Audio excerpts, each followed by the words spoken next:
Hi ladies, happy Tuesday. I am sorry I'm getting to you so late today.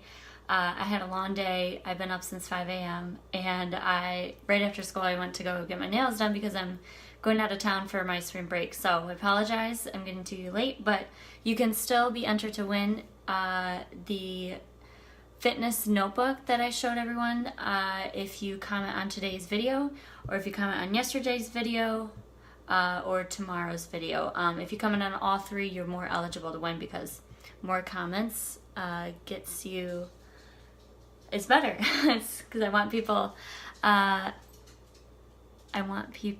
to make sure that we are engaging in this group. So, hi Caroline, thanks for joining. So today I'm going to talk about things in your fridge. I got my fridge behind me, so you're welcome to also step into your kitchen and look and see what kind of things you have, or just take some notes on what I'm going to talk about. That's in the document as well that I already sent everyone.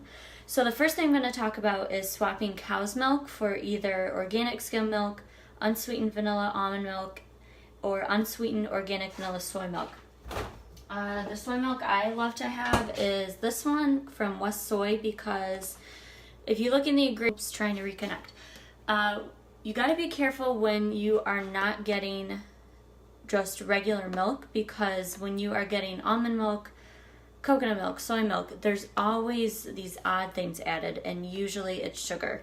I like this one because yes, it doesn't have added sugar. So that's why I say to get unsweetened vanilla, because the unsweetened does not have added sugar, and then the vanilla is a nice extra flavor for sure when you're getting things that aren't regular milk, because it tastes a little odd. But I love having the vanilla in it because it's really good with cereal, oatmeal. What I would recommend for almond milk, I put down Silk. I love Silk. Any of their milks are really good. I don't think though that their ingredients are as good as this one. And then I also recommend getting organic if you're getting any soy products, because soy is a very highly processed product in the United States. So I always get organic when I can, when I have soy or non-GMO.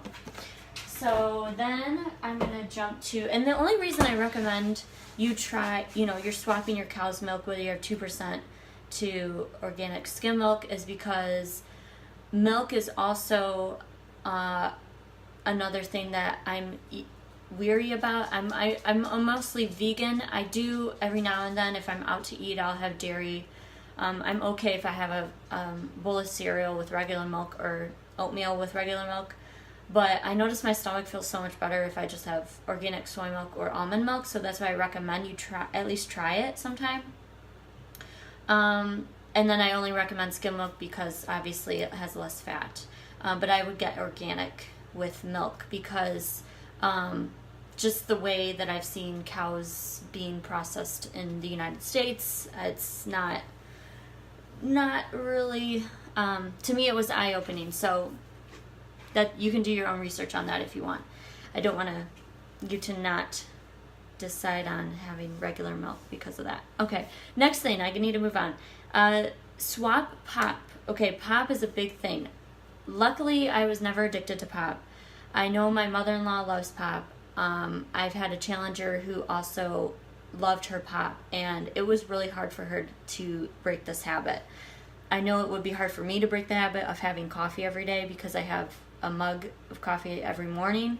So I understand the caffeine addiction for sure, but there are other things you can replace with your caffeine addiction. The addiction really is the caffeine.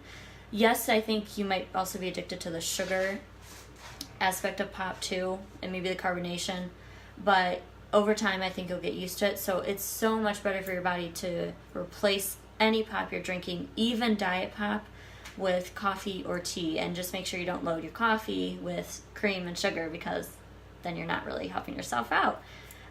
The main reason I say you want to stop drinking pop is because of especially diet pop. I'd say diet pop is worse than having regular pop. Diet pop has something called aspartame in it. Aspartame has been linked to things like cancer. It's just, it's a chemically made artificial sweetener. It's 0 calories because you don't digest it. You might think that's healthy for you. I used to think that's healthier, so I would always, obviously, when I was younger, if I was at a party or anything, I always picked diet pop over regular pop because I thought, oh, 0 calories, no big deal. But I think it does way more harm on our body actually than regular sugar. So if that's your first step, I would even suggest, if you're drinking diet pop right now, drink regular pop because aspartame is not good for you.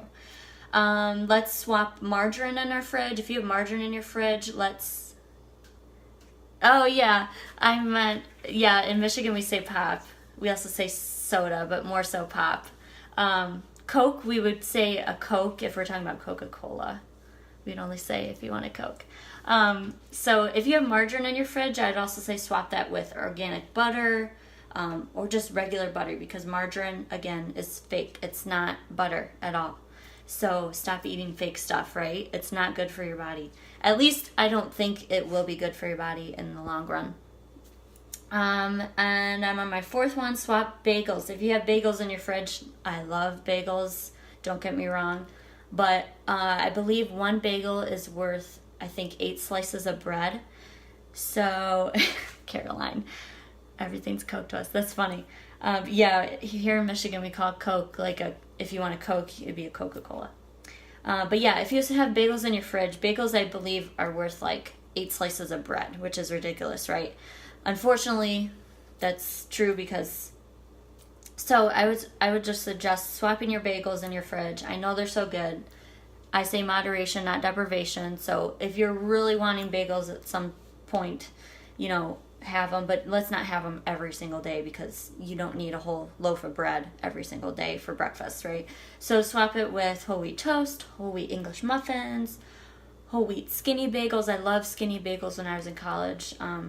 It's not, obviously it's skinny, it's nothing like a bagel, but it's a good alternative, right? You're just trying to, the whole point of this group is for you to see that you can just swap things that you already love with things that, are a nice replacement. And the last thing I had on my list was to swap your sugary yogurt. So I'm glad I have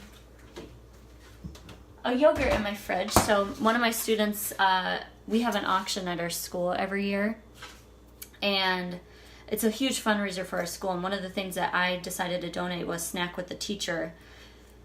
And one of my students won it.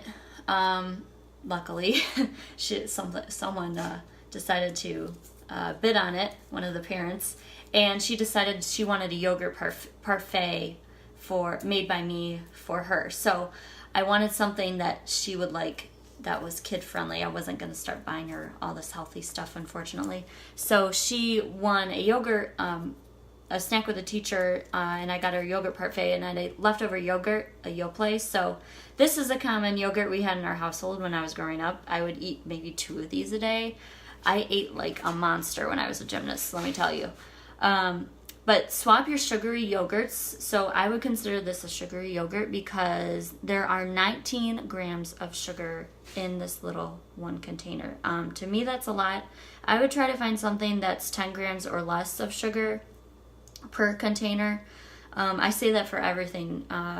Cereal is something you got to look out for. I know that has to do with pantry, not your fridge, but yeah, yogurt is huge with added sugar. You want to be careful with that. So I said swap it with plain, non-fat Greek yogurt. I know it tastes like sour cream, but it's really good when you add honey in it or maple syrup, because those are better sugars for you, right, than the sugar that they have in these. You want to really be careful too of yogurts that say no added sugar or low fat, because when you look on the ingredients, it probably has some of those artificial sugars that I talked about that, to me, honestly, I think are worse than regular sugar because it's a chemical, like it's man-made. Never in our lifetime, all the way back to primate age, have we been eating unnatural man-made sugar. So why should we be eating it now? Okay. So that's my take on some things in your fridge that you could swap out. I hope this was helpful today. And thanks for tuning in, Caroline and Nicole. I appreciate it. And I will see you guys tomorrow. One more day, and tomorrow I'll talk about things in your freezer. Bye, guys.